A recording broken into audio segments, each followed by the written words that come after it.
back, dudes and dudettes. Today we have a new guitar study for a guitar solo by Dream Theater, the song Pull Me Under. It's the guitar solo that's right at the end of the song. I'm a very big DT fan, big John Petrucci fan, so I hope I can bring something to you guys, to the table, for you guys to be able to learn from.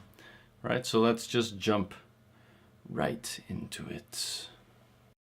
Let's start off with exercise 1. So, in the first exercise we'll be doing the following: a couple of bends and some legato.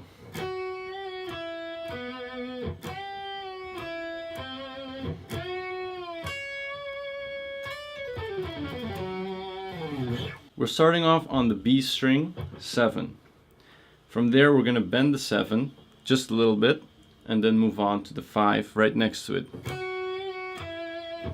Try to think of it, try to do it with your voice, okay? Then you know when to do the bend. You don't start the bend immediately. You play it first, then bend a bit. So just that little jerky motion. Right from there, from the 5 on the B, we move to 4 on the G string. You know, give it a little bit of vibrato.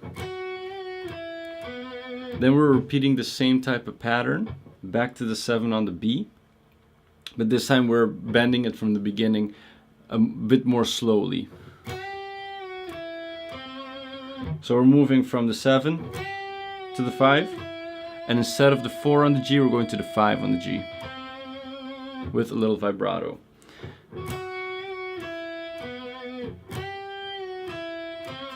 And remember, do it with your voice first. That way you have it mentally down, so when you're doing it physically, you know how long you're supposed to bend it and when to start the bend and when to end the bend.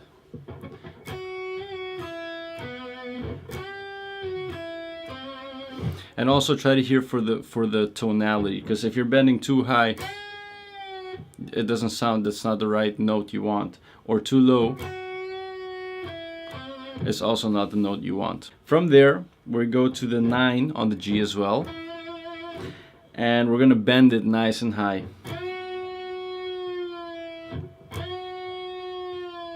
Okay, and from the 9 on the G, after the bend with our pinky, we're going to the 9 on the high E. Now that one's a bit tricky because you have to kind of give it a little bit of a vibrato with your pinky.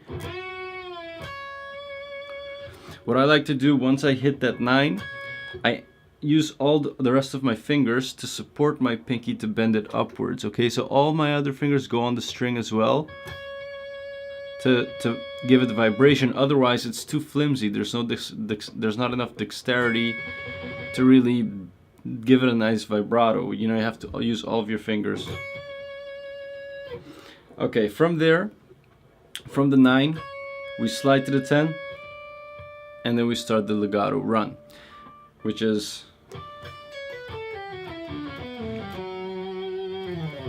okay. So we're at the 9 with the vibrato, slide to the 10.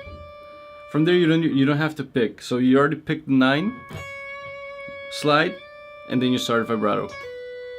So that's 10, 9, 7. That's all pull-offs.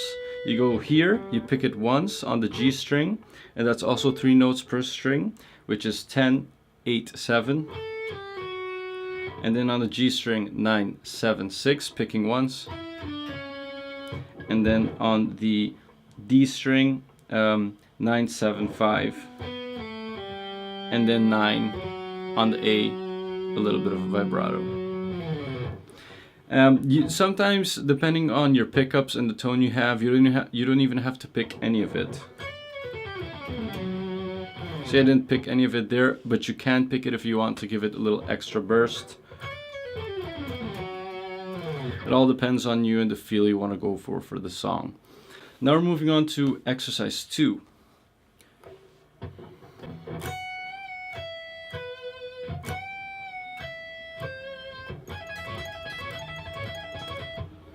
Okay, here we're doing the same type of bends as we did on the beginning, exercise 1, but on the higher register of the fretboard.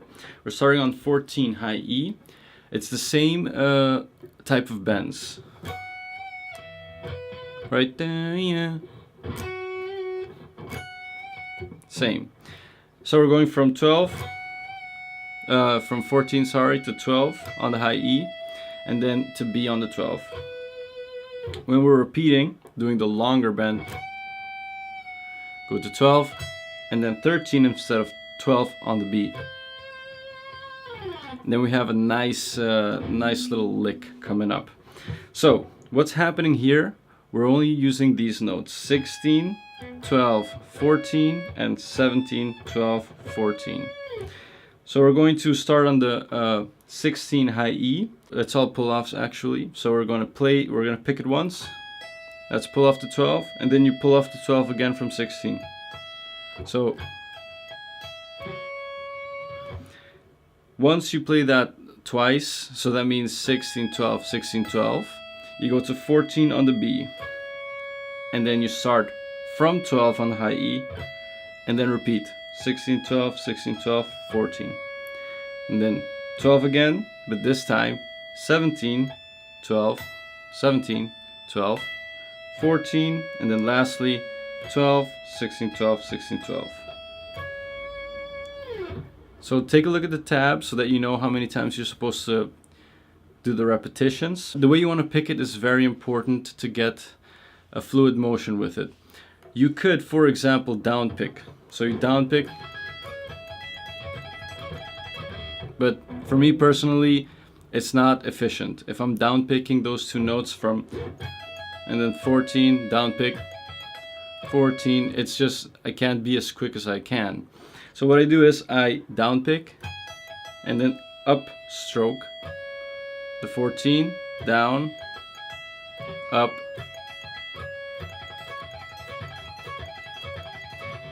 and that way I am efficient. It just has to do with, you know, if you're doing a downstroke, the quickest way to get to the other note would be with an upstroke, not again a downstroke going all the way up again and then doing the downstroke. So I suggest you pick it that way. Then we have exercise 3, which is a really nice legato run.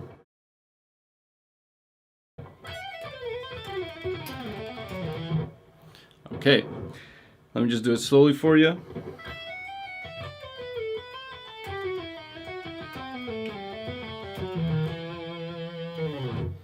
So here is, it's right after we're doing this, and that's when it starts.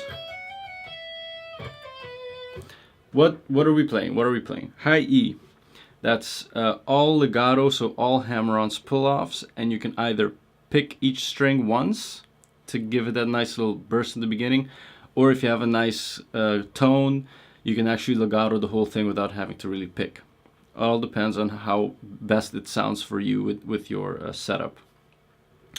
Okay, so we have 12, and then 14, 15, 14, 12. I'm not going to be telling you all the hammer-ons and pull-offs because it might take a while, but it's pretty logical. So 12, hammer-on 14, hammer-on 15, pull-off 14, pull-off 12. Okay, so we're doing that, high E.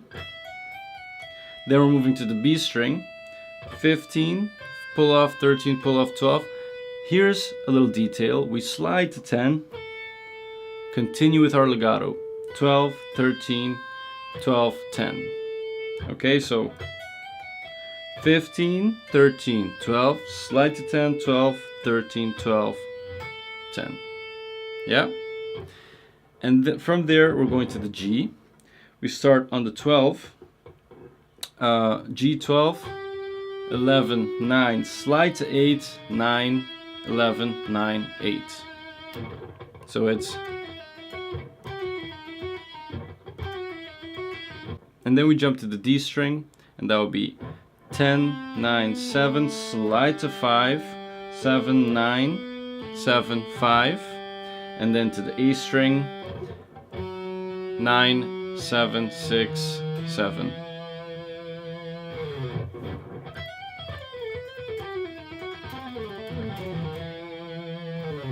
Those slides are obviously very important. They're part of the legato feel.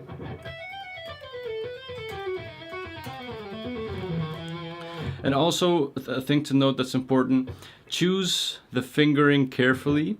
What I mean with this is, for example, I'll show you what I mean. So I'm starting off, what's just most logical for my fingers to follow. When I use my pinky, when I don't use my pinky. Use my pinky.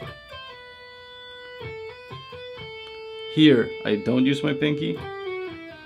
Use my pinky. I don't use my pinky.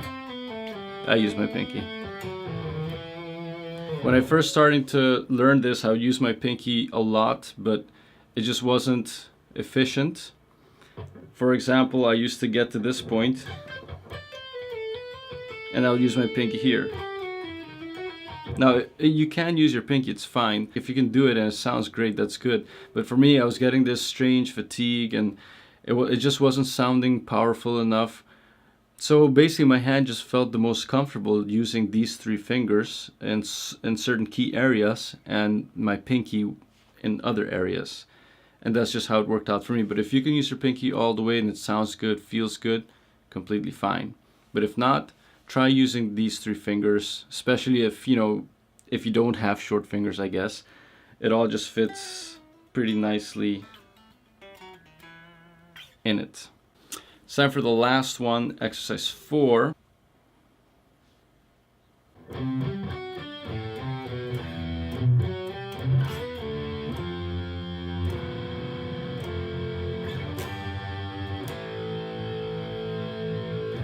Okay, fairly simple stuff. We're starting on the 3 on the A string, palm muting. Then we're going to the 5 on the D. Here we're playing 7 on the B and 7 on the G. I suggest just barring it with your pinky. Okay, that's just the easiest way. So 3, 7, 3, 5, 7 on the B, and then 7 on the G. And then you do that little, like a little 2-string sweep thing. And then we move to open note A, 3, 2 on the A, and then 0 open note on the E.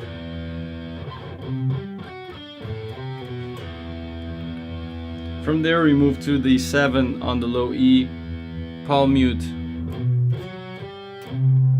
So that's 7, 9, 10 on the A.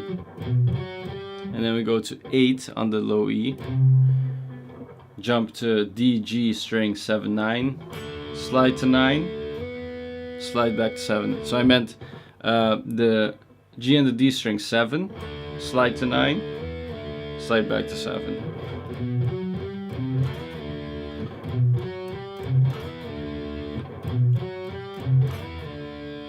And then we have a few chords, which are 8, 10, 8, 9, 8, 7, and then